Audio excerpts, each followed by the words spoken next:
Ladies and gentlemen,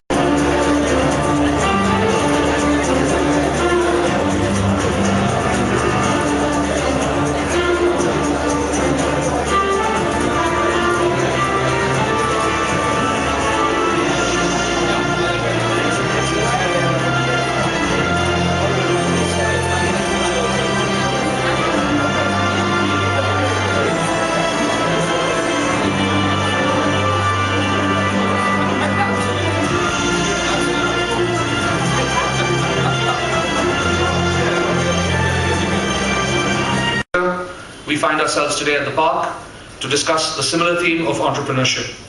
Entrepreneurship has proven to be critical to India's growth and development, given its increasing significance and visible impact in wealth creation and employment generation.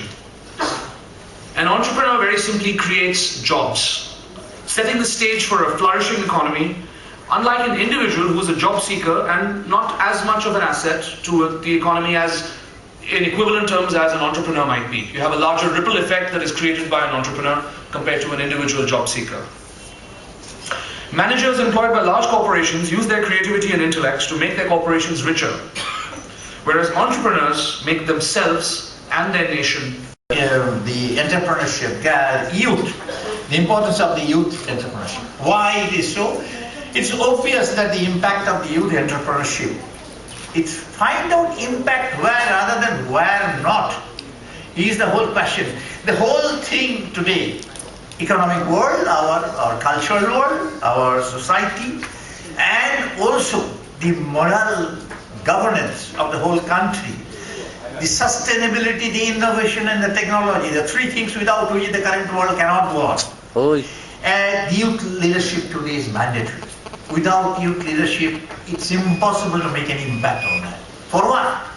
For employment, for quality, livelihood, for others, for wealth generation. Yes, wealth generation. Unless you generate wealth, what will you do? So gone are the days of the up to 70s or 60s or 80s when making a profit was thought to be dirty. People didn't look at with kindness to the people who used to make profit. But gone are the things. Wealth generation is one of the most important things for any nation today. In fact, it is the nation's dream to reality.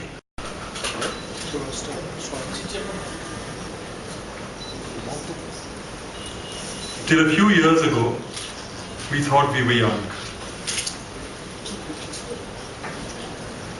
Then my children actually told me that, we are not going to this place in the evening because all the oldies are going to be there. I said, no oldies are going to be there, only we are going to be there. I said, yeah, of course, you're oldies.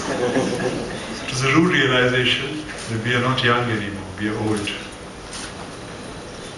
When you're old, it means you have responsibilities. It means you have obligations. It means you have to start thinking. You have to start thinking about the youth, the next generation. You have to start thinking about giving back. And when you get to this age, you start thinking, demographically, 75% of our country is young. But what can we as seniors do to make India a happy, worthy place for young Indians? How do we bring them up? Indian values, Western values, fusion values, Indian education, international education. It's a big challenge. The government controls education. The government believes in syllabuses which are dated. But you have more and more private schools, you have more and more international facilities. But the challenge is to really bring up your generation, the next generation, to grow up being proud of being Indians, to grow up to be proud of being yourself. we grew up, we were almost apologetic. We were told, this is wrong, this is wrong, this is wrong, this is wrong. That notion by itself is wrong. For us, we have to make sure that each one of you are not only proud to be Indians, but are proud to be